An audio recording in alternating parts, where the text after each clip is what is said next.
Hello cricket lovers, Kohli గురించి మీకు తెలియని షాకింగ్ నిజాలు ఇప్పుడు తెలుసుకుందాం. చెప్పు. విరాట్ కోహ్లీ 2008లో అంతర్జాతీయ క్రికెట్లోకి అరంగేట్రం చేశాడు. 2011లో వన్డే ప్రపంచ కప్ గెలిచిన టీమిండియా జట్టులోకి విరాట్ కోహ్లీ సభ్యుడిగా ఉన్నాడు. 2012లో 23 సంవత్సరాల వయసులోనే ICC one day cricket of the ఇయర్గా ఎంపికయ్యాడు. 2013లో తొలిసారి ఐసీసీ వన్డే బ్యాటింగ్ ర్యాంకింగ్స్లో మొదటి స్థానం సంపాదించాడు.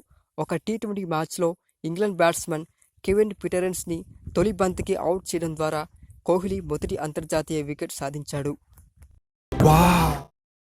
తన తండ్రి చనిపోయిన రోజున రంజీ మ్యాచ్ ఆడిన కోహ్లీ 90 పరుగులు చేశాడు. 2012లో ప్రపంచంలోని 10 మంది అత్యుత్తమ వస్త్రధారణ కలిగిన అంతర్జాతీయ పురుషులలో కోహ్లీ మొదటి స్థానంలో నిలిచి బరాక్ ఒబామా ప్రశంసలు అందుకున్నాడు. వన్డేలో 10,000 పరుగులు అత్యంత వేగంగా పూర్తి చేసిన సచిన్ టెండూల్కర్ రికార్డును బద్దలు కొట్టాడు. ఐపీఎల్లో రాయల్ ఛాలెంజర్ బెంగళూరు తరపున ఆడుతున్న కోహ్లీ లీగ్లో అత్యధిక పారితోషికం తీసుకుంటున్న ఆటగాడిగా నిలిచాడు. టెస్ట్ క్రికెట్లో భారత్కు కెప్టెన్గా 63 మ్యాచ్లాడి 37 విజయాలు సాధించి అత్యంత విజయవంతమైన కెప్టెన్గా నిలిచాడు.